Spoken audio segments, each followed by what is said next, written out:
안녕하십니까. 나라사랑TV의 최환열 대표입니다. 오늘 이 시간에는 유신체제에 대해서 한번 알아보는 시간을 갖도록 하겠습니다. 제목은 유신 대 반유신 이렇게 설정을 했고요. 이것을 통해서 우리는 5.18 계엄 확대의 타당성 여부를 이해할 수 있기 때문에 그렇습니다. 먼저 우리가 왜 유신에 대해서 살펴봐야 되냐면요.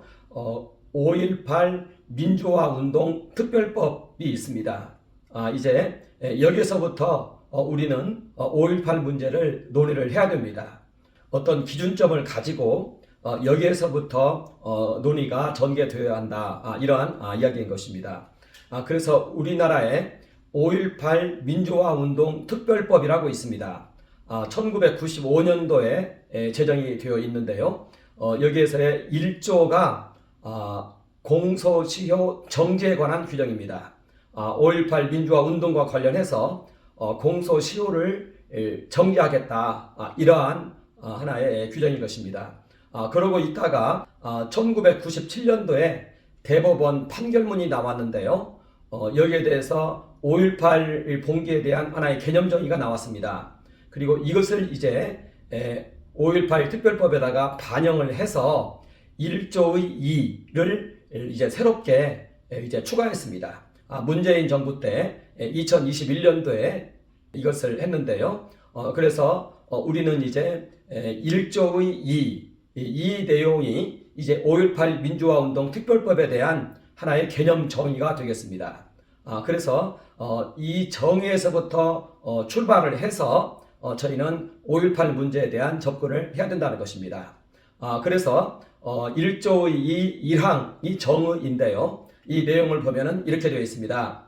이 법에서 5.18 민주화 운동이란 1979년 12월 12일과 이것은 12.12 사태를 말하는 것입니다. 그리고 1980년 5월 18일을 전후하여 발생한 헌정질서 파괴 범죄와 그러니까 12.12 사태와 5월 18일에 이러한 계엄 확대를 헌정질서 파괴 범죄로 본다는 것입니다.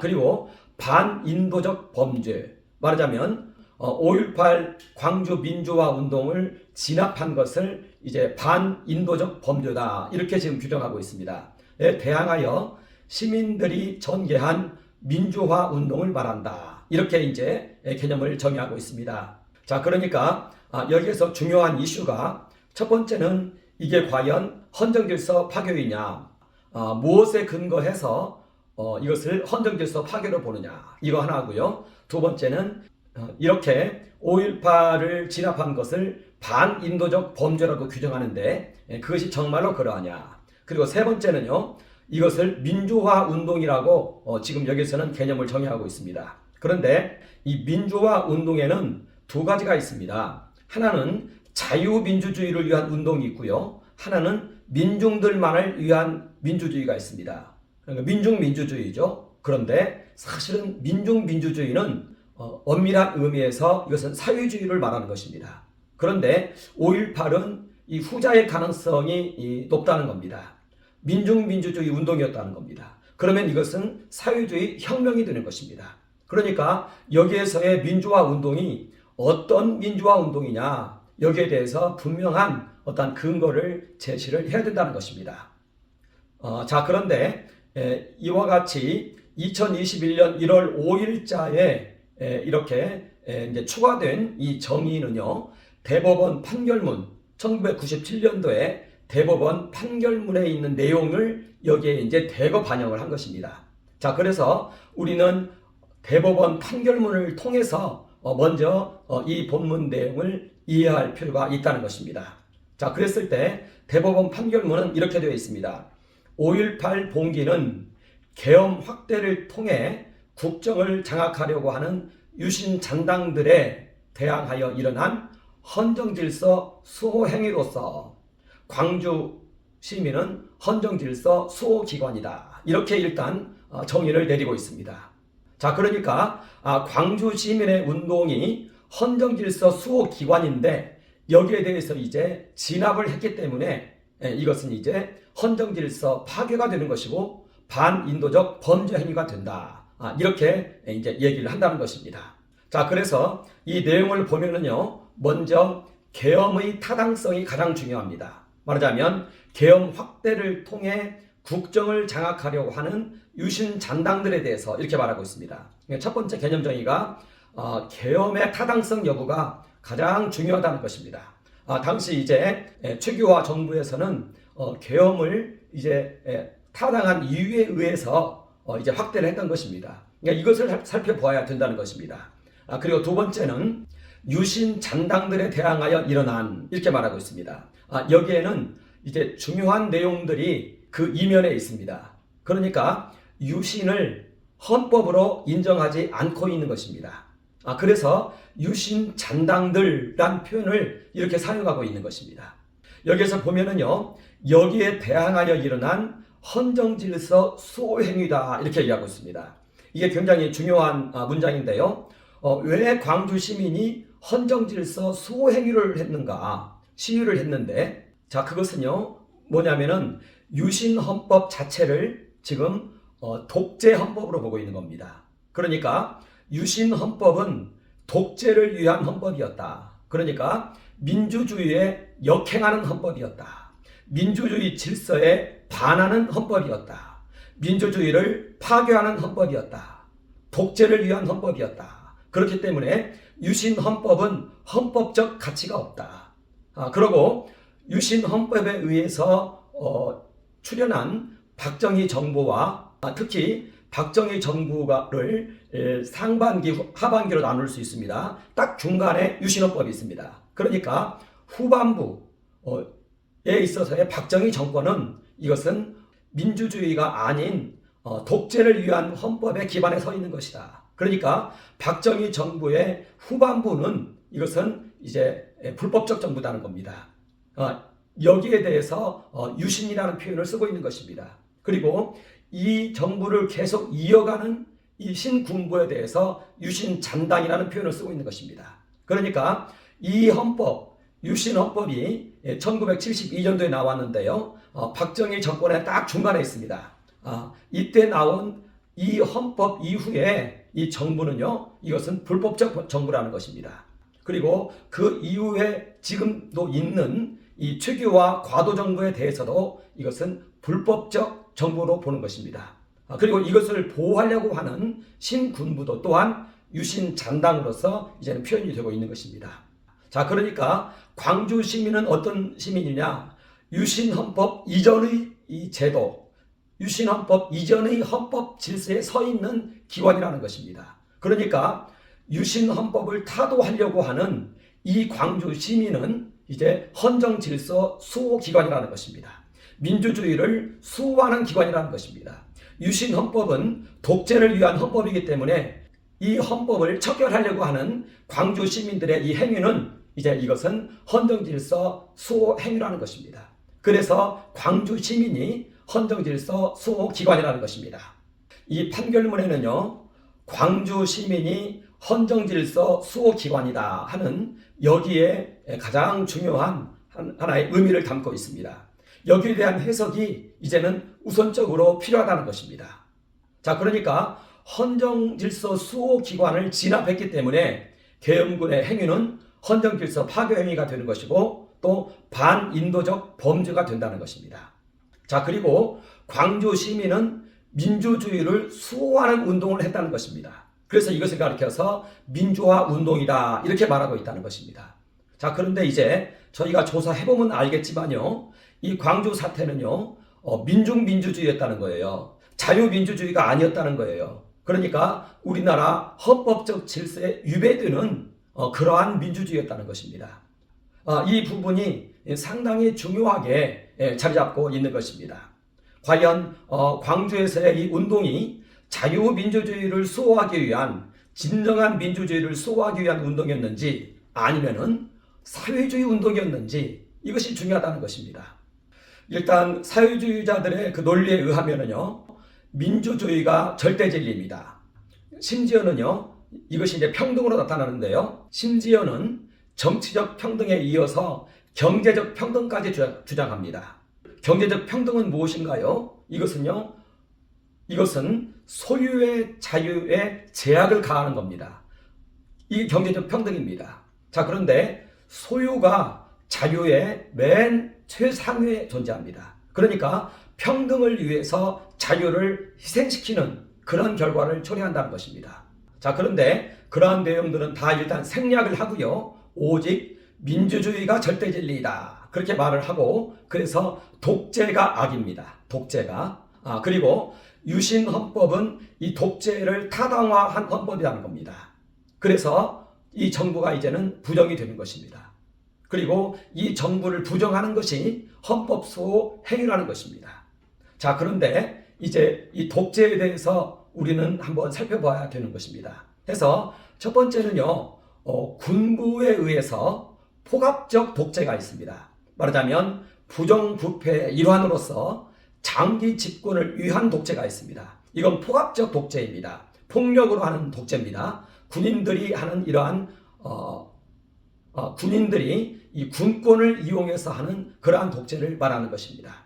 자, 그런데 유신헌법의 이 독재는요, 그렇지 않습니다. 국민들로부터 위임받은 독재입니다. 우리가 유신이라는 명칭을 좀 먼저 이해를 해야 되는데요. 이 유신이라는 명칭은 일본의 메이지 유신에서 따온 용어입니다. 자, 그러니까 일본에서는 이 메이지 유신을 통해서 일약 아주 이 글로벌한 국가가 되었어요. 우리나라에서는 대원군이 쇄국 정책을 펼 때 일본에서는요, 이 막부들이 모여서 이제 메이지 유신을 이제는 선포하는 것입니다. 그러니까 메이지 천황을 중심으로 해서 우리가 한데 뭉쳐야 된다 하면서 모든 권한을 이 메이지 천황에게 위임을 해줍니다. 그렇게 해서 메이지 유신이 일어났고, 그렇게 해서 일본이 산업혁명의 이 끝무렵에 산업혁명의 대회에 참여한 것입니다. 그래서 일본이 그렇게 강성한 나라가 순식간에 되었습니다. 한 20여 년 만에 그걸 이뤄냈습니다. 그리고 그 힘으로 이제 우리나라까지 이제 진출을 해서 이제 우리나라에 있어서는 한일 합방이라는 그런 비극적인 이런 사태도 좀 발생을 했지요. 그러나 어찌됐든 일본 입장에서는 이 메이지 유신은요, 이 산업혁명의 거대한 세계적인 물결에 합류할 수 있는 계기가 된 그러한 사건이었던 것입니다. 자, 그런데 박정희 대통령이 이와 똑같은 상황에 직면해 있었던 것입니다.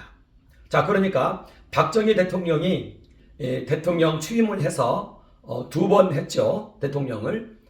그러고 그때까지요, 계속해서 해외로 돈 끌어다니는 일이 전부였어요. 경공업 중심이었고요. 그때까지 북한보다 우리나라 GDP가 뒤져 있었습니다. 자, 그런데 박정희 대통령 입장에서는 이제 북한 문제와 이 경제 문제를 동시에 이제는 짊어지고 가야 되는 그러한 가운데 있었던 것입니다.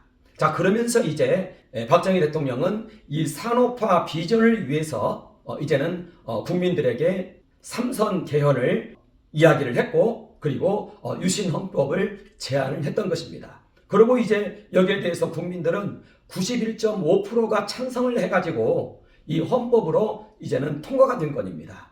자, 그리고 이때에 있어서도 독재란 어떤 독재냐?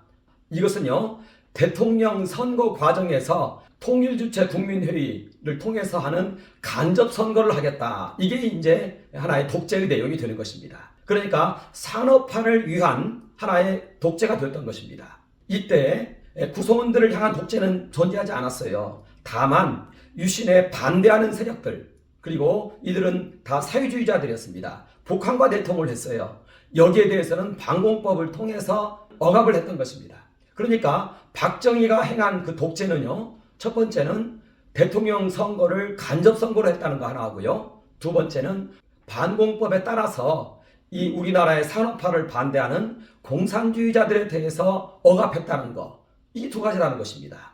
자, 그래서요, 이 10월 유신이 있고, 그리고 이제 한 9년 동안 박정희가 계속해서 이제 나라를 대통령으로서 있게 되는데요. 이때 대한민국의 산업화가 이루어졌습니다. 우리나라의 30대 기업이 이때 다 나왔습니다. 이때 중화학공업으로 진출을 했고요. 자동차 산업을 시작을 했고요. 이때 군수사업도 시작됐고요. 이때 새마을운동도 있었고요. 산림녹화도 있었고요. 이때 대한민국의 모든 기반이 이 10월 유신 기간 중에 다 이루어진 것입니다. 자, 그런데 이때 이게 10월 유신에 의해서 툭 떨어진 것이 아니고요. 그 전에 박정희 대통령이 일기 때 서독을 방문했습니다.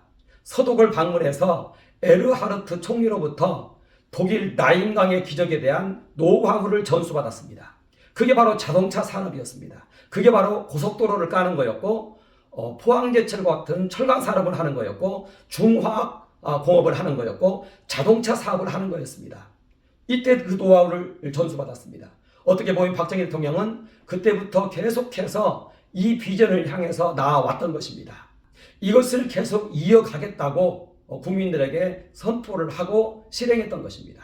자, 그런데요, 여기에는 또 하나의 중요한 이유가 있어요. 뭐가 있냐면요, 이렇게 산업화를 향해서 나아가야 되겠는데 71년도에 이제 대통령 선거를 했습니다. 이때 김대중하고 붙었는데요, 김대중이 들고 나온 정책이 사회주의 정책이라는 것입니다. 그러니까 김대중 씨는 그때 대통령 후보에 나올 때 사회주의 정책을 가지고 나왔어요. 말하자면 필리핀처럼 농업국가로 가야 된다, 이런 얘기를 하고요. 대기업은 국가가 운영하면 좋겠다, 이런 얘기를 하고요. 그리고 기업 운영에 있어서 노사 공동위원회를 통해서 운영했으면 좋겠다. 아주 사회주의 정책을 가지고 나왔어요. 굉장히 하나의 충격적인 사건이었던 것입니다. 그런데도 국민들은 이게 뭔지를 모릅니다. 그래서 박정희 대통령하고 김대중 이 대통령 후보하고 차이가 60만 표밖에 나지 않았습니다. 김대중, 김영삼 이런 사람들은 고속도로 건설을 할 때 그 앞에 들어 누웠습니다. 그리고 김대중의 경우에 지금 얘기한 이 경제 정책이 박현채에게서 나온 정책입니다. 박현채는 빨치산입니다. 그러니까 어떻게 보면은 그때부터 이런 사회주의적인 성향이 강했다는 것입니다. 그래서 박정희 대통령은 69년 10월 달에 삼선 개헌을 하고요. 그리고 72년 10월 달에 10월 유신을 단행한 것입니다. 이때 이제 유신 헌법이라고 그러는데, 이 헌법에 대해서 국민 동의를 얻어서 이제 10월 유신이 이제 시작이 되는 것입니다. 그리고 이 10월 유신의 이 본질은요, 가장 중요한 것이 산업화를 지속해야 되겠다. 이게 가장 중요합니다. 이것을 위해서 10월 유신을 한 것입니다. 자, 그러니까 10월 유신의 이름은요, 이름 자체에서도 말하고 있는 것처럼 일본의 메이지 유신을 따온 것입니다. 자, 그래서 이것은 산업화 유신입니다. 그래서 이 제목을 사실은 유신 이렇게만 붙이면 안 됩니다. 산업화 유신으로 이걸 불러야 되는 것입니다. 이건 분명히 산업화 유신이었고요. 이때 대한민국의 모든 기틀이 다 다져졌습니다. 그래서 10월 유신 없는 대한민국은 존재하지 않습니다. 이것은 학자들의 연구 결과입니다. 이것은 학자들이 함께 이야기하고 있는 그러한 내용인 것입니다. 그러니까 10월 유신의 가장 핵심적인 목표는요, 산업화의 지속 필요성입니다. 이것 때문에 10월 유신을 한 것입니다. 이것은 박정희를 열심히 공부해보면 다 나타납니다. 박정희는 이것을 애국의 일환으로 했습니다. 사륙의 사람이 아닙니다. 박정희 대통령은 죽을 때에도 허리띠 혁대가 낡아 있었고, 그 맥기가 벗겨져 있었고, 구멍난 이 런닝을 입었어요. 그리고 집에서 화장실 물 내려가는 이 수세식 이 물을 아끼기 위해서 벽돌을 거기다 놓고 장치를 하고 아주 검소했어요. 그가 부정축제했다는 기록은 하나도 존재하지 않습니다. 박정희 대통령은 이 산업화를 이어가겠다는 그러한 욕구가 가장 우선으로 있었던 것입니다.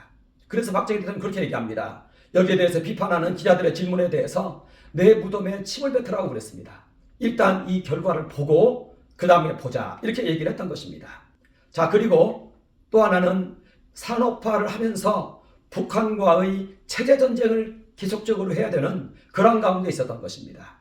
그리고 세 번째 이유라면은 이 정치가 좌경화되어 있더라는 것입니다. 아까 이야기한 것처럼 이 야당이 보니까 정상적인 야당이 아니라 민주주의에 기반을 둔 그러한 야당이 아니라 이게 좌경화되어 있더라는 것입니다.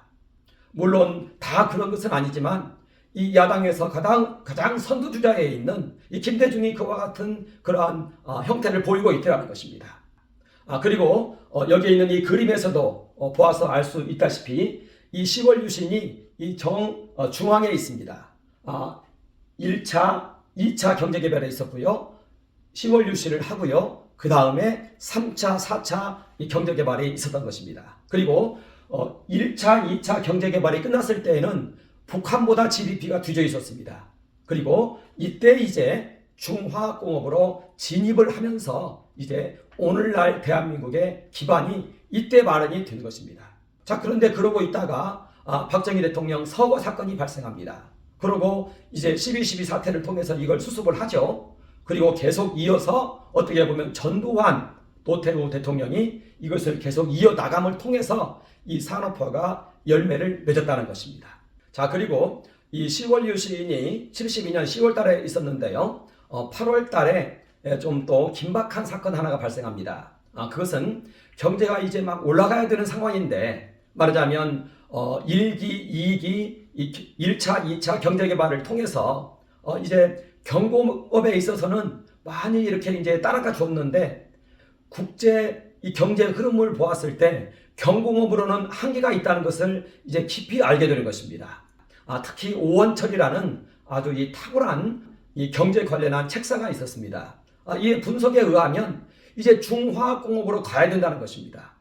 그래서 중화학공업으로 가려고 이렇게 하는데 당시 이제 많은 이 공장이나 이런 데들은 이제 경공업 중심이니까 섬유 산업이 중심이고 가발 산업이 중심이고 이렇게 해서 많은 국민들이 거기에 종사를 하고 있어요. 그런데 이제 중화학공업으로 가니까 이제 이런 곳에서 많은 난리가 이제 벌어지는 것입니다.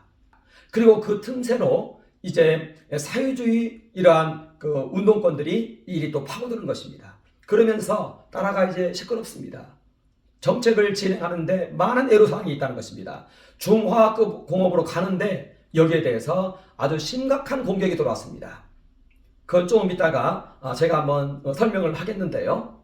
박현채에 의해서 개발된 매판 자본 논리입니다. 말하자면 산업화는 이것은 국민을 위한 것이 아니다. 이건 경제 식민지다. 이런 논리를 가지고 이제 치고 들어오고 하면서 온통 이제 나라가 어려운 가운데 빠지게 되는 것입니다. 자, 그러면서 이제 그 중에 이제 중요한 사건으로 이제 많은 자금이 필요한데 기업들에게 자금이 필요한데 은행에 돈이 없습니다. 말하자면 산업이 일어나기 위해서는 기업들이 자금을 은행을 통해서 조달을 받아야 되는데 이 돈이 전부 이제 사채업자들에게 가 있는 것입니다. 이 사채업자들은 일제 친일파라고 하죠. 일제시대 때 많은 돈을 번 사람들이에요. 이 사람들이 은행에다 저축을 안 하고 전부 개인금고를 가지고 있으면서 사채 돈놀이를 하고 있었던 것입니다. 여기에 대해서 83 긴급조치를 합니다. 이게 사채 동결입니다. 그러면서 이제 월 1.35% 이상은 받지 못하게 하고요. 그러면 연 16%죠. 그리고 3년 거치고 5년 상환하게 하고 이렇게 해서 지하에 있는 돈을 전부 은행으로 끌어들였습니다. 그러면서 이제 자본시장을 통한 자금 조달이 가능하게 만들었습니다. 자, 그러면서 1973년도부터 투자가 급증했고요. 이때부터 세계는 오일 쇼크로 인해서 전부 어려움을 겪고 있었는데 우리나라는 14.8%의 경제 성장을 이어갈 수 있는 그러한 상황이 이제 이 10월 유신 이후에 우리에게도 이제 발생하게 된 것입니다. 자, 그래서 72년 10월 17일에 있었던 유신 헌법은요, 안보와 산업화 혁명이었던 것입니다. 그리고 국민 투표 91.5%를 지지했고요. 여기에서 이제 독재가 있다면은 이제 통일유체 국민회의를 통해서 이제 대통령 선거를 한다는 것. 이것이 이제 하나의 독재가 되었던 것입니다. 그런데 이것은 이제 어찌 되었든 그 기간 중에는 위임받은 독재가 되었고요. 박정희 대통령도 이제 그의 말기에 있어서는 계속해서 이 유신헌법에 대한 개정을 본인도 생각했고 이 관련한 위원회도 내부에 뒀던 것입니다. 본인도 그렇게 얘기를 했습니다. 유신헌법 가지고는 안 된다. 여기에 찬성할 국민이 어디에 있겠는가. 이렇게 본인들도 그 측근들에게 얘기를 했던 것입니다. 그러나 어찌됐든 이 기간 중에 있어서의 이 유신헌법은 이제 위임받은 그러한 독재였다는 것입니다. 유인받은 그러한 산업화 독재였다는 것입니다. 독재가 다른 독재가 아니라요, 산업화를 위한 일시적인 하나의 권리 정지인 것입니다. 그러니까 유신은요, 산업화 유신이라고 표현을 해야 되는 것입니다. 우리나라 입장에서는요, 유신이 산업화 혁명이었습니다. 이것이 가장 적절한 이름입니다. 이 유신 헌법이 작동되던 이 기간 내 우리나라가 한강의 기적이 일어난 것입니다. 30대 기업이 이때 다 출연했습니다. 해서 포항제철 건립이 이때 있었고요. 그리고 경부고속도로가 이때부터 완공이 됐고요. 울산 석유화학공업단지가 생겼고요. 73년도에 중화학공업 진출을 선언을 했고요. 그리고 오일 쇼크를 도리어 이용해서 중동 특수를 이뤄냈고요. 건설업이 이때 세계적인 이 건설업으로 발돋움합니다. 그리고 율곡 사업을 통해서 방위 산업이 이때 이제 아주 급속도로 발달했고요. 오늘날의 방위 산업의 열매도 이때 방위 산업의 하나의 열매인 것입니다. 그리고 이때 새마을운동이 시작되었습니다. 그래서 온 나라가 잘 살아보세요, 잘 살아보세요 하면서 다 노래를 지어 부르면서 온 국민이 대동단결을 했습니다. 이때요. 이게 새마을운동입니다. 그리고 우리나라의 산림녹화가 이때 다 이루어졌습니다. 그 전까지는 다 민둥산이었습니다. 이때 산림녹화가 이루어진 것입니다. 그러니까 이 유신 기간 10년 동안에 어떻게 보면 대한민국이 출현한 것입니다. 이 유신헌법 이전에는요, 대한민국은 북한보다 못했습니다. 국민들이 이렇게 다시금 박정희 대통령을 밀어주니까 이제 1차, 2차 경제개발에 뿌려놓았던 씨앗들을 이때 거둘 수가 있었던 것입니다. 박정희 대통령 입장에서는 1차, 2차 산업화를 위해서 많은 것을 심어놓았는데 열매를 맺어야 되겠는데 자신의 정적을 보니까 사회주의 정책을 가지고 선거를 하고 있다는 겁니다. 이게 김대중이었던 것입니다.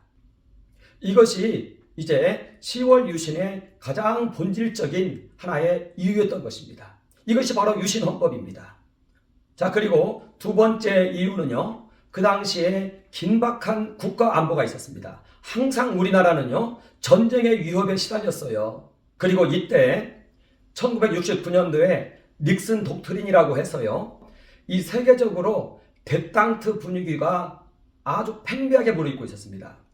미소 이러한 이 대립이 이제는 사라지고 화해 무드로 막 가는 것입니다. 그리고 미국에서도 자국의 안보는 자국이 스스로 해라 이렇게 얘기하고요, 미군을 철수하겠다고 하는 것입니다. 아시아인의 방위는 아시아인의 힘으로, 이런 이슈를 내세우면서 이렇게 나오니까 이 결과 베트남이 1975년도에 적화되었던 것입니다. 이런 위기가 이 유신 기간에 있었던 것입니다. 박정희 대통령 입장에서는요, 경제 발전도 해야지, 북한 문제도 커버해야지. 그런데 자신의 이 정적을 보니까, 김대중을 보니까 이게 사상에 있어서 너무 문제가 많다는 것입니다. 조금 이따 다시 한번 제가 얘기를 하겠지만 사상에 있어서 문제가 많았고, 그리고 대한민국 내에 있는 여러 이 사회주의자들이 북한과 내통을 해서 이 사회를 혼란시키고 있었던 것입니다. 이때 있었던 큰 하나의 이슈들을 한번 살펴보면요, 68년 1월 21일 날에 청와대 습격 사건이 있고요. 이것을 기화로 해서 이제 우리나라에 예비군이 창설됩니다. 그리고 육군 3사가 이때 이제 또 시작이 됩니다. 창설이 됩니다. 전경이라는 제도가 나옵니다. 그리고 684 부대가 출연하고요. 또 각 학교마다 교련이라는 과목이 들어옵니다. 그러니까 우리나라 입장에서는 경제와 안보를 동시에, 이 당시에 그 당시에 어떻게 표현을 했냐면요, 싸우면서 일하자, 이렇게 많은 사람들이 이렇게 이야기를 했습니다. 말하자면 북한 문제도 커버를 해야 되고, 그리고 산업화도 이뤄내야 되고, 왜냐하면 나라가 가난했으니까요. 그 당시에는 보릿고개가 있었습니다. 그런 시대가 바로 유신 직전의 시대였습니다. 박정희 대통령은 나라 사랑을, 산업화를 나라 사랑으로 이해를 했습니다. 그리고 여기에 전심전력을 다했던 것입니다. 그리고 또 이어서 말씀을 드리자면 68년 1월 23일에 푸에블로호 사건이 있었고, 또 68년도에 임자도 간첩단 사건, 통역단 사건, 또 울전 30지구 무장공비 침투 사건, 이런 사건들이 있었던 것입니다. 여기에서 임자도 간첩단 사건에는 이 김대중이 여기에 또 연루되어 가지고 조사를 받았습니다. 그리고 1971년도 박정희 대통령하고 대통령 선거할 때, 이때도 김대중은 북한으로부터 돈을 받은 것이 훗날에 드러났습니다. 20만 달러를 받았다고 합니다. 조금 있다가 김대중에 대해서는 한 번 더 살펴보도록 하겠습니다. 자, 그리고 닉슨 독트린에 의해서 주한미군 철수 문제가 나오고, 그리고 이제 그러면서 또 중공이 유엔을 가입하고, 자, 그러면서 이 국가에는 계속적으로 이 비상사태가 이어졌던 것입니다. 이것이 이제 10월 유신에 대한 두 번째 이유였던 것입니다. 그리고 세 번째 이유를 잡자면은 이제 이 그 반공 세력에 관한 것인데요. 이건 챕터를 반유신 세력으로 해서 한번 이렇게 정해 보았습니다. 우리는 10월 유신을 이해하기 위해서는 이 반유신 세력을 이해해야 됩니다. 그리고 5.18을 이해하기 위해서는 또 이 반유신 세력을 이해해야 됩니다. 왜냐하면 이 반유신 세력이 5.18을 일으켰기 때문에 그렇습니다. 자, 그런데 우리는 여기에서 잠시 공산주의와 자유주의가 뭔지 잠깐 이해를 할 필요가 있어요. 왜냐하면 왜 저들은 저렇게, 무엇이 저들로 하여금 저렇게 이렇게 유신을 반대하게 만들었는가, 산업화를 반대하게 만들었는가. 왜냐하면요, 김대중이나 이런 많은 사람들이 애국의 일환으로 이걸 했다는 거예요. 말하자면 이 공산주의가 애국의 일환으로 이 공산주의를 한다는 것이에요. 그렇기 때문에 우리는 공산주의가 뭔지에 대해서 개략적으로라도 이해를 하고 있어야 된다는 것입니다. 그렇지 않으면 이 많은 것들을 이해할 수가 없어요. 그래서 대한민국 내의 공산주의자들이 첫 번째의 반유신 세력이었습니다. 자, 그들은요, 공산주의가 뭐냐면요, 평등을 추구합니다. 평등. 모든 인생들의 갈등은 이 격차에 의해서 발생했다 하면서 평등을 추구합니다. 정치적 평등. 이게 이제 국민투표 이런 것이죠. 이것을 저들은 민주주의라고 말합니다. 민주주의. 민주주의는 어떤 사회냐? 평등의 사회가 민주주의다. 이렇게 지금 말을 하는 것이에요. 자, 그러면서 어디까지 평등을 얘기하느냐? 소유의 평등까지 말하게 된다는 것입니다. 소유의 평등입니다. 이 공산주의가요, 듣기는 굉장히 좋아요. 말하자면 능력에 따라 일하고 필요에 따라 분배를 받는다. 얼마나 이게 좋아 보입니까? 그리고 모두가 평등한 사회, 얼마나 좋습니까? 유화감도 없고요.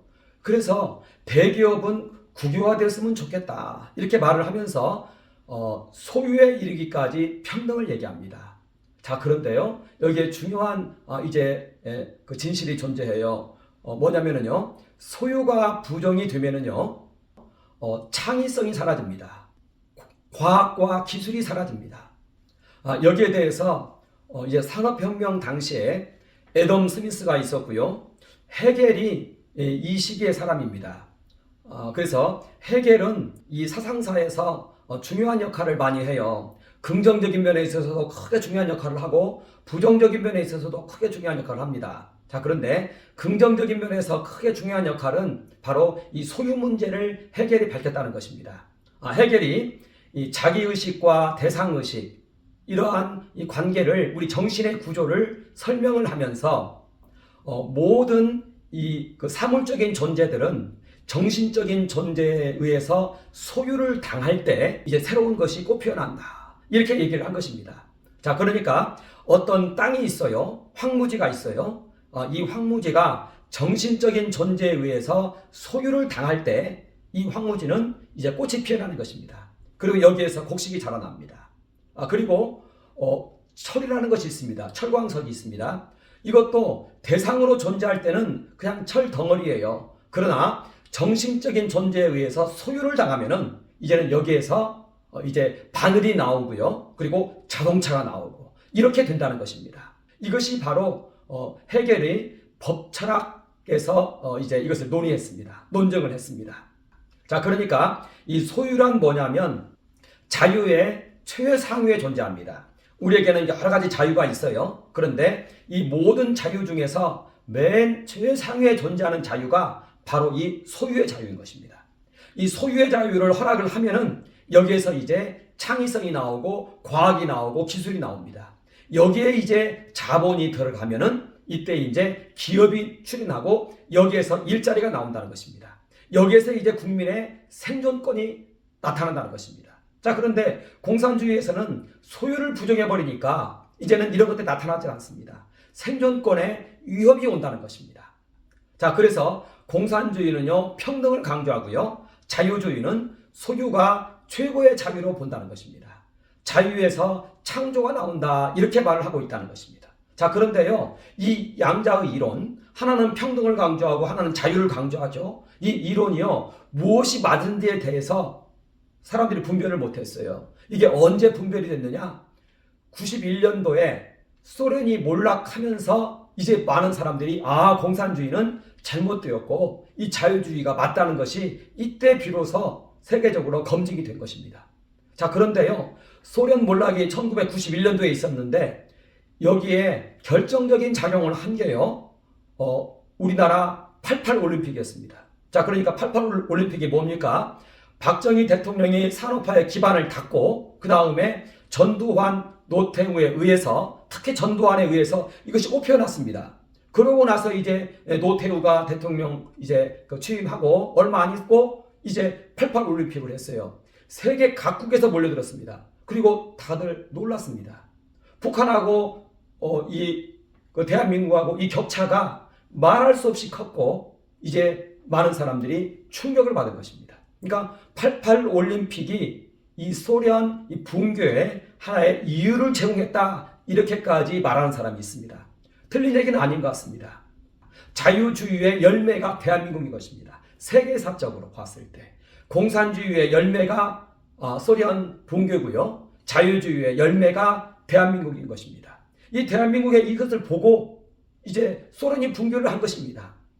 그러나 그 전까지는요, 1991년도에 소련 붕괴를 했으니까 그 전까지는 누가 맞은 줄을 몰랐어요. 운동권에 있는 사람들 하는 얘기가 다 그렇습니다. 그런데 어찌됐든 그 당시에는 이승만 헌법적 정신에 따라서 우리나라는 자유민주주의였던 것입니다. 그러니까 우리나라에서 사회주의, 공산주의는 이제 헌법에 반하는 행위가 되는 것입니다. 자, 그런데 김대중은 여기에 반하는 행위인 오늘날 말하는 사회주의 이론이 그때 나왔어요. 그러니까 굉장히 비상한 것이죠. 그런데 사실은 그것은 김대중이 말한 것이 아니고요, 박현채가 말한 것입니다. 박현채가 빨치산입니다.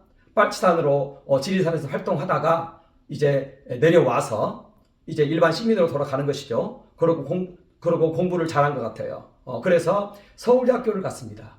그래서 이제 서울대학교에서 이 박현채가 경제학을 만들어내요. 그것을 고스란히 가지고 나온 게 김대중의 대중경제입니다. 그런데 이 내용이 뭐냐? 사회주의더라는 거예요. 자, 그런데 공산주의 이론을 말하는 사람들의 특성이 있어요. 그것은 뭐냐면은 공부를, 전통 학문에 대한 공부를 안 한다는 것이 하나의 특징입니다. 박현채도 유학한 게 아니에요. 서울대학교에서 그냥 자신의 머리로 이걸 만들어낸 거예요. 그리고 이제 다른 서적들을 봤겠죠. 마르크스도 마찬가지입니다. 마르크스도 베를린 대학에서 이 5년제 학부를 거예요. 5년 동안 학교 과목은 2과목밖에 안 들었어요. 전부 감각 가지고 이론을 만들어내니까 이런 공산주의 이론이 나오더라는 것이에요. 그래서 이 유신 시대에 이때 공산주의자들이 있습니다. 인혁당 사건이 있었고요, 통역당 임자도 사건이 있었고요. 이 임자도 사건에는 이 정태무기가 이제 이 사건의 주요 또 인물이기도 한데, 이 정태무기 김대중 선거를 도와줬습니다. 67년도에 국회의원 선거할 때. 그리고 이제 재기 인혁당 사건, 이건 김대중 납치 사건 가지고 발생한 것입니다. 그리고 난민전 사건, 이러한 것들이 이제 유신 시대에 공산주의자들이 계속적으로 활동을 했고, 박정희 대통령이 선거를 하자 이들이 주체가 되어서 일으킨 것이 5.18이라는 것입니다. 자, 그러면 5.18의 근원은 어디에 있나요? 이건 민중민주주의라는 것입니다. 이건 조금 이따 또 보면은 알게 됩니다. 이렇게 반유신 세력의 첫 번째 세력은 대한민국 내의 공산주의자들입니다. 그리고 두 번째는요, 이 국민 지도자로서는 이 김대중입니다. 국민연합의 김대중인데요. 간략하게만 얘기하고 넘어가도록 하겠습니다. 해방 후에 신민당 목포 청년위원회 부위원장이었습니다. 1년 동안 했습니다. 신민당하고 조선노동당하고 조선인민당이 합쳐서 남노당을 만들었습니다. 그러니까 공산당이죠. 그러고 있는데 이제 이승만이 이제 반공법을 만듭니다. 그래서 공산주의 하려면 북한 가서 하라고 얘기합니다. 우리나라 헌법은 자유민주주의 헌법이니까요. 아니면 전향을 하든지. 이때 전향한 사람들이 가입하는 곳이 보도연맹이었습니다. 그러니까 김대중은 이때 전향을 했어요. 보도연맹의 이제 일원이 된 것입니다. 강의도 하고 다녔습니다. 그리고 김대중의 이러한 그 회고록을 보면은요, 김대중의 여러 가지 이제 그 자백을 들어보면은요, 김대중은 공산주의의 해악을 알고 있습니다. 이게 참 놀라운 상황이에요. 자, 그런데 북한으로부터 도움을 받기 시작합니다. 그러다 보니까 여기에 이제 말려드는 겁니다. 그래서 1967년도에 임자도 간첩단 사건, 큰 사건입니다. 이 사건이 있었는데 여기에 정태홍, 정태무기라고도 하는데요. 이 정태홍, 정태무기가 김대중 선거를 도와줍니다. 어떤 사람은 참모였다는 말도 있는데 어찌됐든 선거를 도와줍니다. 1971년 대선 때 북한의 정치 자금을 한 20만 달러 정도를 받았습니다. 김병석 부주석이 다음에 이것을 밝힙니다. 그리고 김대중이 1971년도에 대선 공약이 있었는데요. 첫 번째는 향토 예비군을 폐지하자. 두 번째는 미일 중소 전쟁 억제 도구를 만들자. 그러니까 안보에 취약한 거예요. 그러니까 많은 사람들은 이해할 때 저거 북한하고 손잡으려고 저러는 거 아니냐. 다들 이렇게 이해를 한 거예요. 끝없이 색깔 문제가 뒤에 따라다녔습니다. 세 번째, 대중경제를 말했는데요. 국영 혼합경제를 얘기했습니다. 대기업은 국가가 있으면 좋겠다고 얘기합니다. 농업 민족경제를 얘기했습니다. 농업 국가 중심으로 가자고 얘기했습니다. 필리핀처럼. 또 기업 운영과 관련해서 노사위원회를 만들어서 하자 이렇게 말했습니다. 이 대선에서 졌죠. 그러고 나서 1972년도에 10월 유신이 터지니까 이제 73년도에 한민통을 이제 해외 각 나라들에서 이제 만들기 시작합니다. 그런데 해외 갔을 때 누가 김대중을 지지합니까? 공산주의자들이 지지하는 것이죠. 그러다 보니까 별 수 없이 이제 한민통이 나오는데 이게 조총련 산안한채라고 봐도 됩니다. 왜냐하면 조총련으로부터 매월 1000에서 2000만 엔씩 이렇게 받았습니다. 1000만 엔 하면은 1억 정도 되는 것이죠. 그 당시에 73년도에 1억이면은요, 어마어마한 돈인 것입니다. 이렇게 한민통을 창설하려고 하자 이우락 정보부장이 김대중을 납치합니다. 73년 8월 8일이죠. 이우락은 납치했다고 얘기하고요. 김대중은 자기를 이제 배로 데려오다가 수장시키려고 했다. 그런데 CIA에서 비행기가 떠가지고 이제 수장시키지 못하고 나를 그냥 데리고 왔다. 이렇게 얘기를 하는데 이우락은 죽일 거였으면 일본에서 죽이지. 그리고 거기에서 파묻지. 왜 데려오느냐. 이렇게 얘기를 했습니다. 자, 그러면서 어찌됐든 납치 사건이 발생합니다. 이 납치 사건을 기화로 해서 이제 민청학년이 결성이 되는데요. 민청학년은 뭐냐면은 인혁당 멤버들, 인혁당이 주가 되어서, 인혁당은 하나의 간첩단 사건이죠. 주가 되어서 이제 민청학년을 결성을 합니다. 그러면서 1974년 4월 달에 180명 정도가 이제 구속이 됩니다. 자, 그러면서 이제 김대중은 79년 3월 1일에 국민연합을 결성하고요. 그리고 80년 3월 1일에 이게 이제 79년도에 11.6이 있고 80년 3월 1일이죠. 이게 이제 서울의 봄입니다. 이때 687명의 사상범들을 다 풀어주는데요. 최규하가. 이때 민청학년 사건에 연루된 사람이 한 절반 정도 됐습니다. 그리고 난민전이 또 한 절반 정도 됐고요. 그러니까 난민전하고 민청학년 있는 사람들을 다 풀어준 거예요. 그러자 이제 김대중이 한민통 자금을 이용해서 민학년 사건에 연루된 이 간부들을 전부 영입을 하고 사조직화 해버립니다. 자, 그래서 이들을 다 민청협으로 다 흡수를 합니다. 그래서 이 민청협을 통해서 각 대학에 이제 이들이 들어갑니다. 3월 달에요. 그리고 이제 이들이 이제 복학생들이 되었기 때문에 이들이 학생회를 좌지우지하면서 전국 대학에서 학생 소요 사태가 일어나게 합니다. 106개 대학에서 4월 달에 전부 일시에 일어났으니까요. 이게 서울의 봄입니다. 그리고 이것이 계속 이어진 것이 이제 5.18인 것입니다. 자, 그러니까 난민전과 민청학년 사건의 이러한 사상범들이죠. 이들과 함께 일으킨 것이 5.18인 것입니다. 자, 그런데 김대중 씨는 그 이후는 어땠느냐? 1985년도에요. 이철 국회의원에게 김대중이 프롤레타리아 혁명을 함께 하자고 제안을 합니다. 그러니까 계속적으로 자유민주주의의 일원이 된 것은 아니라는 거예요. 그런 상태에서 이제 1998년도에 대통령이 되자 이제 운동권에 있는 사람들을 대거 이제 국회로 입성을 시킵니다. 전두엽 회장단들이 다 그때 들어옵니다. 이인영, 임종석, 우상호 전부 그때 들어온 인물들이에요. 이들이 오늘날 더불어민주당의 리더십을 이루고 있는 것입니다. 자, 이게 이제 반유신 세력입니다. 말하자면 어떻게 보면 유신을 반대하는 세력이죠. 그러니까 아까 얘기한 민중민주주의자들, 또 적나라하게 얘기하면 사회주의자들, 그리고 여기에 이제 김대중, 이 둘이 어떻게 보면 이제 반유신 세력입니다. 여기에는 이론이 있어요. 이 이론을 잘 이해를 해야 됩니다. 이것을 저들은 민주주의 운동이라는 이름으로 이걸 말합니다. 그런데 이 민주주의 앞에 자유인지 민중인지가 빠져 있죠.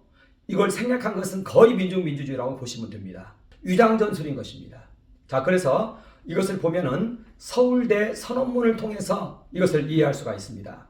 1980년도 1월 달이니까요.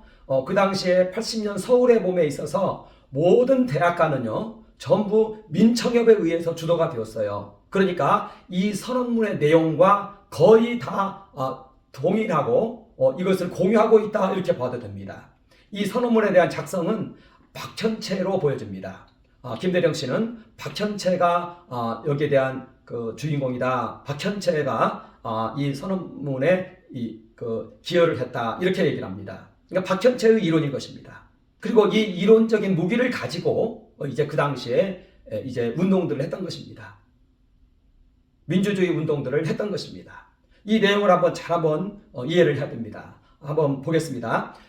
지금은 유신 체제를 온전시킴으로써만 자기 존재를 관철해 갈 수 있는 유신 배판. 이게 전문 용어입니다. 유신 배판.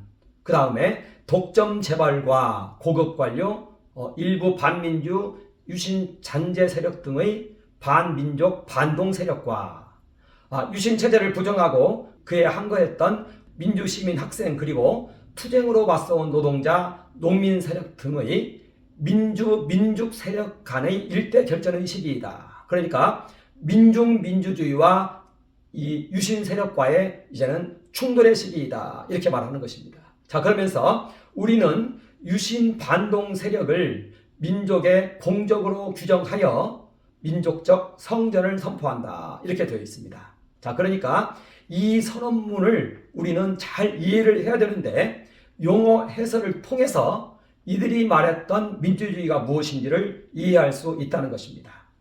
자, 그러니까 먼저 첫 번째 유신입니다. 여기에서 유신에서 이 산업화를 삭제해버립니다.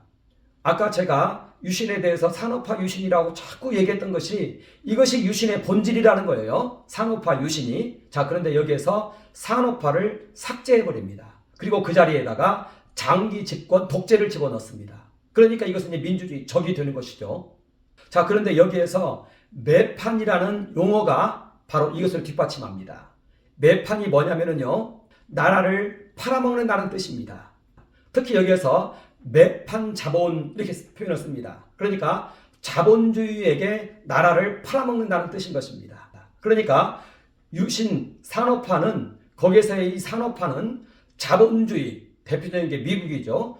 자본주의의 자본에 나라를 팔아먹는다는 뜻입니다.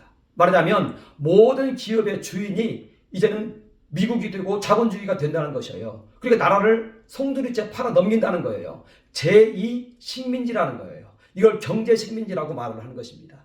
그래서 박정희 대통령의 그 유신 산업화는 그것은 매판 자본에게 나라를 팔아먹는 행위인 것이다. 그리고 거기에 있어서의 이 독점 재벌들은 이 앞잡이들이다. 정부는 누구냐? 그들을 비호하는 세력이다. 자, 그러니까 이들이 이제 유신 장단이다.